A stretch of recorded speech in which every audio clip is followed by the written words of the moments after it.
joining us now to talk about the Eastern Cape and some of the problems that have been reported in that area is the Eastern Cape Department of Education Superintendent General Advocate Modidi Maia. A very good morning to you, Advocate. Thank you for your time.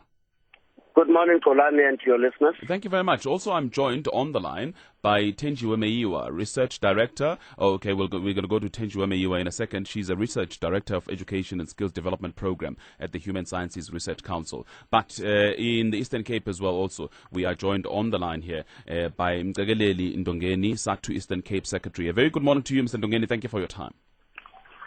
Morning, Mr. Gwala. Good morning to your listeners. Thank you for the time. Thanks indeed. Thanks indeed. Well, let me start with the Advocate, Manya, and just find out, it's been about a week ever since schools opened in the Eastern Cape. How is the situation, Advocate? Well, Kolani, I've personally visited a few schools.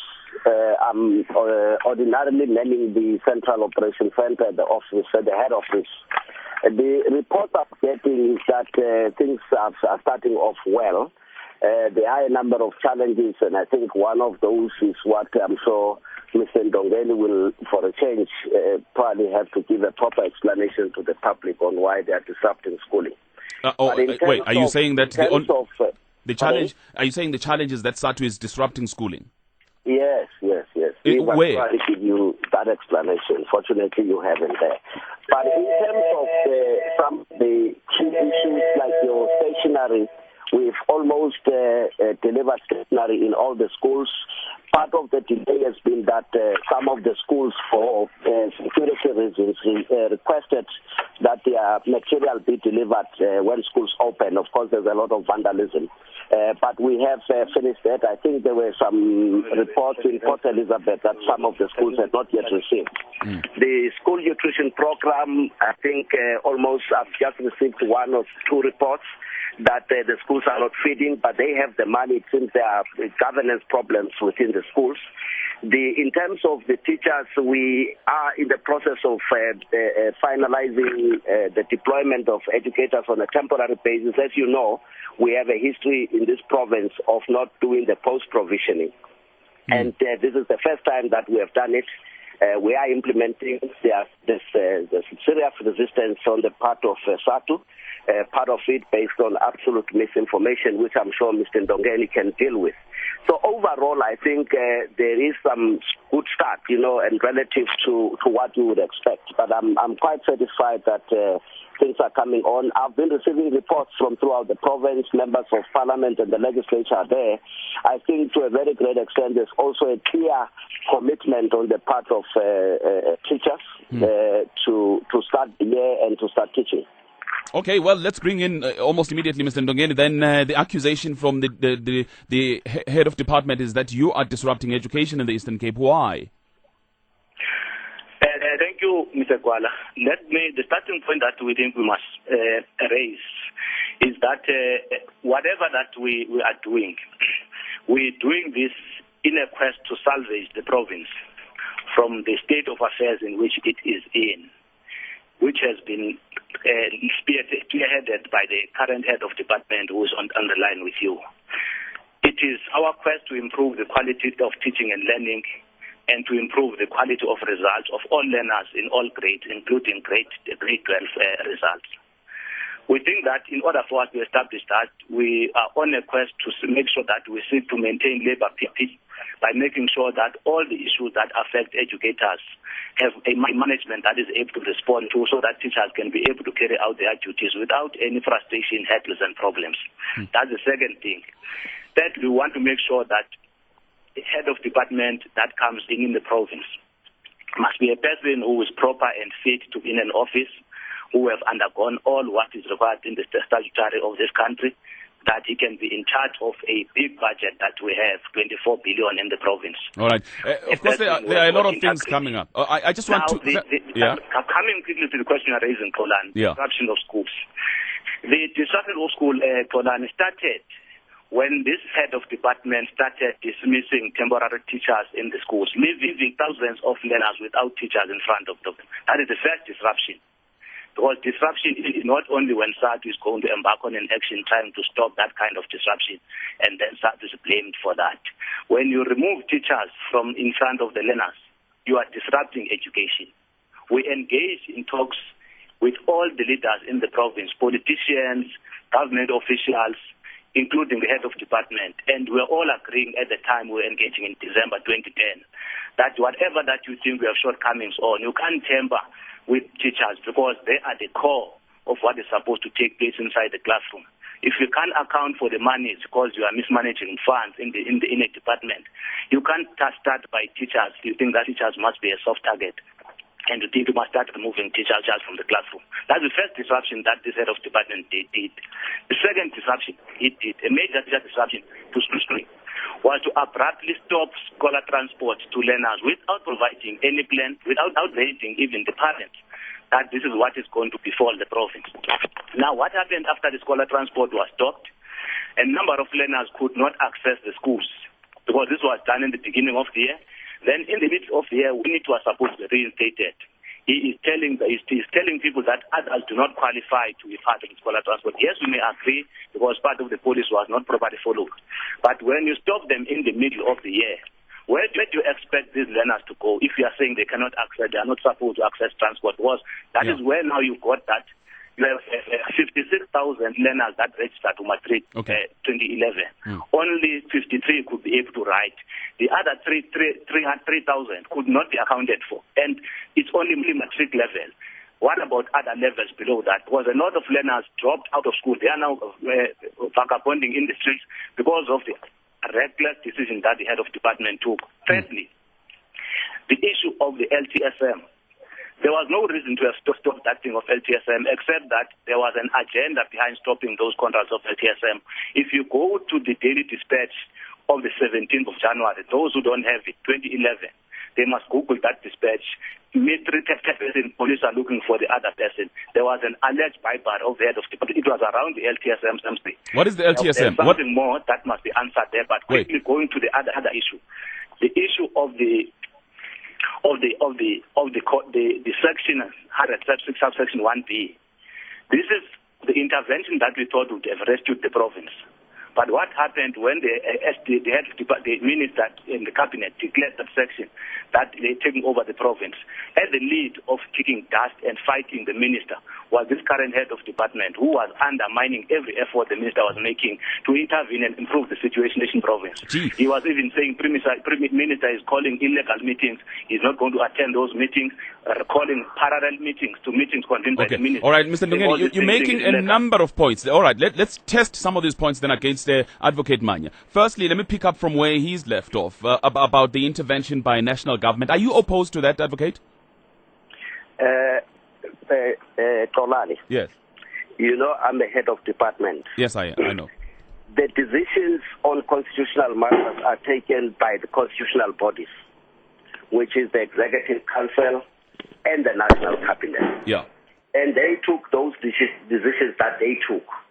When there were problems, they met. I've not even attended one single meeting. Just for the record, for the public, the first time that I've ever actually been told of the details of what is involved was the day that the minister came to me to say I must sign a document with delegation. That was the first time I saw that document. And as a matter of principle and logic, they have not expected somebody to give me a document and expect me to sign that document. Okay. That is just ridiculous. But what does that mean? Be that as it may, listen, Tolani, be that as it may, on the 7th of June, the minister came here on the 6th. On the 7th of June, the President of the Republic presided over a meeting of ministers and MECs. And the decision was taken. I was not even part of that meeting, where they decided to establish a committee of 5 MECs and a committee of 5 ministers based on their discussions on how they must look at the implementation of Section 100. Subsequent to that, there were a number of meetings and they agreed on how it must happen. The story about meetings that Ben is talking about, and I urge everybody who's making these allegations to actually produce evidence because it's much easier just to talk. I don't want to express an opinion on Mr. Ndungeni, but I'm saying to him, and I've said this repeatedly, produce the evidence. As we speak now, Tolani, the arrangement is that The provincial government is responsible for the implementation. We report on a 6-weekly basis. That is what is happening. So the story about resistance or whatever, I haven't by the minister, because amongst the other issues was the question of the accounting officer. I have an affidavit signed by the minister saying that I am the head of department and accounting officer, and that there was an error on the part of somebody to understand that person is the accounting officer. I have never signed that affidavit. It was signed by the minister. And I think that is where the matter is, and I want to leave it at that. But clarify one thing for us. You are supporting the intervention and you're doing all that you are required to do. Golani, just for the public record, I'm probably the person who raised up all these problems to say there are all these problems. And I provided all this information to everybody. I'm just surprised that, and in fact, to a very great extent, what Ndongeni is not telling you, and they must tell you, what exactly is at the heart of this fight against me, because it's got nothing to do with all these things that is raising. What is it? And I think in time, that truth will come out, and it's not far off from now. I mean, help us then. Help us understand what is at the center of this, because it affects the education of children in the Eastern Cape, and that is undesirable. Well, I have said repeatedly, and I have the information. I've even said this to the deputy ministers who were here to do the evaluation, to say this is what is the problem. It's got nothing to do with education, and I am happy to provide whatever information. I call for an independent investigation in this matter so that people stop being misled that here there's a fight about education. It's not about education. It's about something else. And I'm saying let there be that investigation. But if you, advocate, if you are saying it's about information to an independent investigation. Wait, but advocate, if you are telling us openly that it is not about education, but it is about anything, something else, please then do tell us what it is about so that we can solve this problem once and for all. Children need to go back to school. I'm saying, Kolani, let there be an independent investigation, including to investigate these allegations that I am resisting Section 100. Let there be an independent investigation. I will place all that information before that investigation. Because there's a story here that Mr. Ndongeni and his crew keep on peddling. And they are not actually telling the public. And I'm saying to you, let there be an independent investigation. I have got my information. I'll place it before that investigation. All right. Answer this allegation then that you abruptly stopped scholar transport last year, affecting a substantial number of pupils, which may have been the result or the reason why the pass rate was what it was, but also affecting other pupils in lower grades. Kolani, let me explain to you that, and unfortunately, this is the problem of the type of arrangements that were here, where the unions actually, in particular SADTU, had absolute control over this department and would determine what should happen. In terms of the Public Finance Management Act, which applies to all accounting officers, you can only spend the money that has been budgeted for. I started here in November. The financial year started in April. As at August, the department had exhausted its scholar transport budget. And part of it owes to rampant corruption and mismanagement of the funds in that regard. SADTU itself has been screaming, saying there's corruption in the department, there's mismanagement. And that mismanagement included the scholar transport program, the school nutrition program, the stationery for Section 20 schools. All I said, Mina, is that there are no funds. And in law, I cannot spend money that is not there. That is the bottom line. So I have not stopped anything. That program had collapsed already. In fact, if you look as we speak now, we have had to take money from other programs to try and pay the service providers that we have been owing. Yeah. When I started and when I did an audit, I established that the department owed almost in excess of $500 million to service providers dating back to almost 3 years. You know, now we have had to start doing that. We have been facing an incessant litigation because people are owed money. All right. Secondly, this matter was presented to the Executive Council, which took a decision on the new model that must be implemented, and that model has been implemented. All right.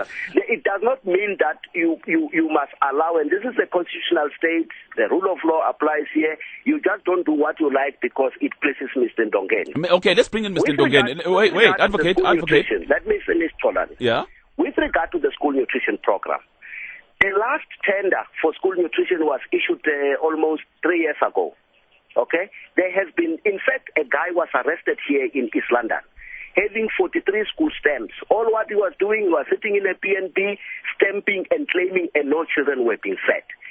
I want Mr. Ndongeni to say what is it that they have been doing to ensure that these very children that they are now using so conveniently, they have ensured that they get books on time, they get food, they get transport, they get teachers. For instance, Ndongeni must tell you that in the middle of the examinations, they called for a strike. You can imagine the psychological impact on children. Okay. Schools are starting now. We have invited them in this correspondence to say, come and participate in the post-provisioning process. Ndongeni doesn't tell you that prior to him being elected as a secretary, their leadership in SADTU have been fighting. I've attended about 2-3 meetings where they were fighting. All right, let's give Mr. Ndongeni a chance. Advocate. Sure, let him speak for himself. Advocate Manya, let him speak for himself. Mr. Ndongeni, a lot of questions being raised here. And I would like you to answer the questions that Advocate Manya is asking, but also go back to that other question, where he says that at the heart of this is not education, it's something else, and that you should tell us what is at the heart of this fight. What is at the heart of it? At the height of the fight between us and the head of department, we are inviting as SADTU everybody in this country who is serious about education to follow up what is taking place in the department closely, so that they understand the head of department and the character that we have in the person there in the studio. Follow the article of the dispatch that is on the 17th of January, which indicates the alleged bribery of the head of department. Oh, is that what it is? That matter was reported by the newspaper. They indicated that they have got one of the information they wanted to disclose. But at the time when they wanted to disclose that information, there was intervention so that this information must not be leaked, that must not be published to the public, because it will destroy once and for all the character of the head of department of the province. Intervention was from some of the one politician in the province.